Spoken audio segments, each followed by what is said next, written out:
I'm eating a juicy Japanese hamburger in a red wine sauce. It's absolutely delicious. It is so juicy.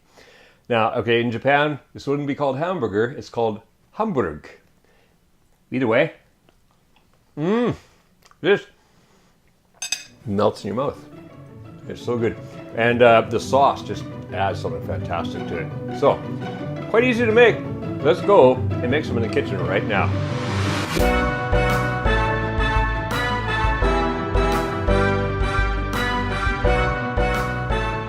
Okay, so to make our juicy Japanese hamburgers, we've got two sets of ingredients here. Over here, this is all for the hamburgers themselves, and over here is for our red wine sauce. So let's go over the hamburger first. What we have here is 1 pound or 450 grams of ground meat. And this is my usual favorite, which is half beef, half pork, but you could use pork, you could use beef. It's up to you which kind of ground meat you use. 2 eggs. We have here, I've minced an onion and divided it in half. So half a minced onion for the hamburger, half a minced onion for the sauce itself. This is 1/2 cup of what's called panko. Panko, Japanese breadcrumbs, but any breadcrumbs will do. The panko are quite available all over the world now and really easy to use. You don't have to make your own breadcrumbs. 1/4 cup of milk. 1 tablespoon of butter for frying the hamburger in. Now, if you've watched the butter mistakes video, you know that I don't recommend butter for searing, but we're not going to be hitting searing heat here. We're only going up to medium heat. We're not really searing this, we're just slightly browning them, so the butter is going to be perfect for that. 1/2 teaspoon of salt, 1/2 teaspoon of pepper. So that's all going to go into the meat here, except for the butter, which will go into the pan.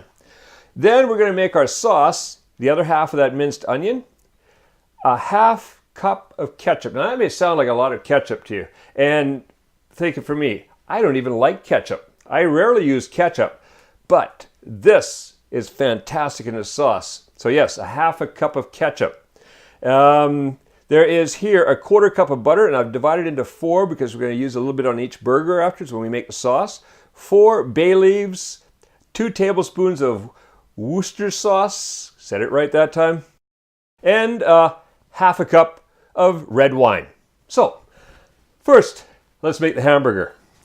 We're going to put the eggs in here, stick them in with the meat. That's 1, 2. All right, get rid of that. The first thing we want to do is just kind of break the eggs into the meat. So, get that egg mixed in there. I like one of these because it's kind of you can cut through the meat, and at the same time you can lift it and turn it. These are great. Now let's add in the panko, the onions. We're going to put in the milk, the salt and pepper, and now we're just going to mix this all up. We just want to get this all nicely combined.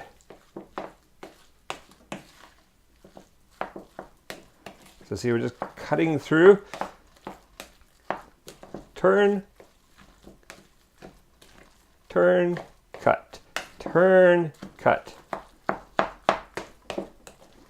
And soon you start seeing it's getting kind of creamy.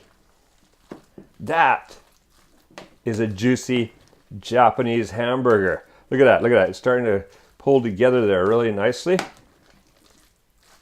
Oh yes, that's going to be great.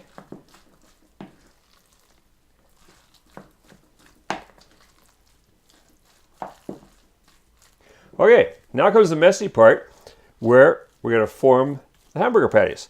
So what I want to do is just kind of cut it into quarters.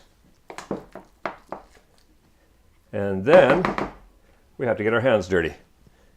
Unfortunately, I have a wet towel on hand, so always have a damp towel nearby. So what do? We want to create these to be pretty thick. Japanese hamburger patties are quite thick usually. So we're looking at about 3/4 of an inch or about 20 centimeters or 20 millimeters. 20 centimeters. That'd be quite a big burger. It's like the one that they had at Burger King a couple years ago. The Monster Burger or something it was called. All right, so look at that. Now notice I've got this plate about the same size as frying pan. So let's make sure I'm going to get my burgers, my patties, about the right size to fit in that frying pan perfectly. Look at that, there we go. One more to go.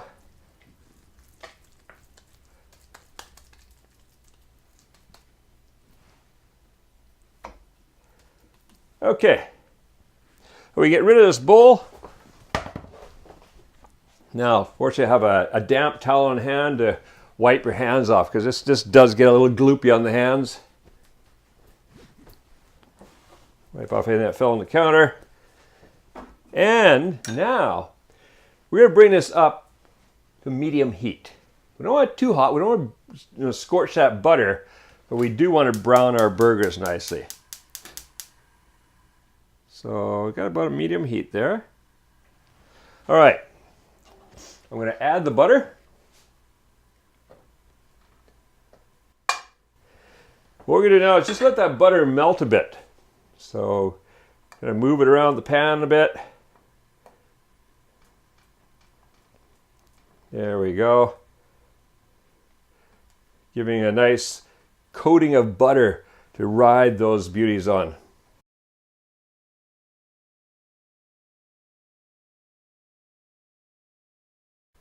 All right, there you go. It's starting to bubble. Perfect. Let's get these in there.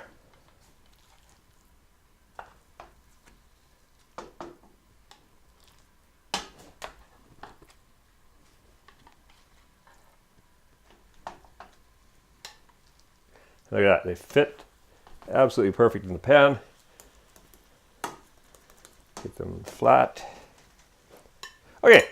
What we're going to do with those is we're going to cook them for 5 minutes per side. So while that's cooking, let's start mixing up our sauce. So what I like to do here, while this is cooking, I like to put a little splatter screen on here so that we don't have splattering all over the counter and all over the cook surface. These things are fantastic. So 5 minutes for that. While it's happening, let's make our sauce. We just combine everything except for the butter. Well, except for the butter and the bay leaves. The bay leaves will go in separate. So we got that. We've got the ketchup. Get all that ketchup in there. And again, I know that seems like a lot of ketchup, but really, it's the perfect amount. The red wine. The Worcester sauce. And now, just mix that around a little bit. Not that too much, just a little bit, just to get it kind of combined. All right, that's ready to go in there. So now, we're going to come back in 5 minutes. I'm going to flip those. Let's come back in 10 minutes when they're all browned up, and then we'll get the sauce in there. All right, these have been cooking 5 minutes per side.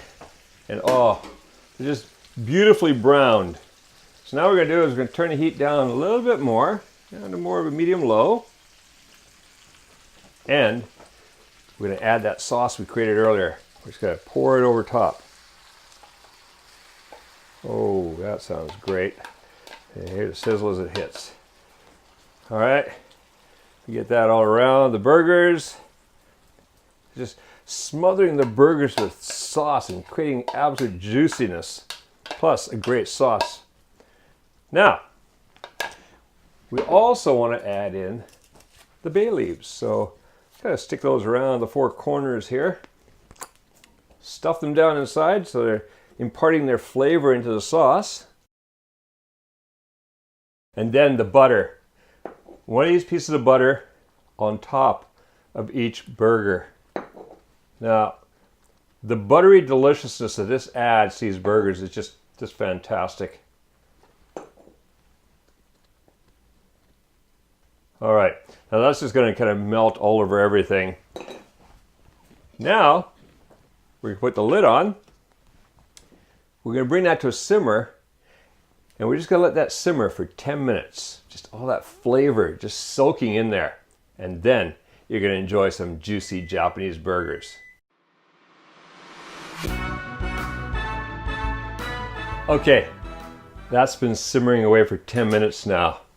And the smell in here, just, you know, the combination of the red wine, the tomato ketchup, and then a little Worcester sauce in there. It's just absolutely fantastic smell. And there we go. So, serve them up. We get one of these juicy burgers out of here. Put it on a plate. Yeah, the little butter has melted on top there. It's just so tasty. And then just take a ladle and scoop up a bunch of sauce for each person at the table. Pour a bunch of sauce over top. Oh, there we go. A juicy Japanese burger. So, as we say in Japan, itadakimasu, which means basically, I'm taking it, I'm going to eat it. All right? Go make some for yourself. You'll love it. Now, if you go to the link appearing on the screen, you can get the free printable recipe on our website. You'll also find a real easy to follow along recipe infographic, which visually shows you steps in making these juicy Japanese burgers with red wine sauce. So, go print out the recipe, have fun making and eating these burgers, and make cooking fun again with Kuma's Kitchen.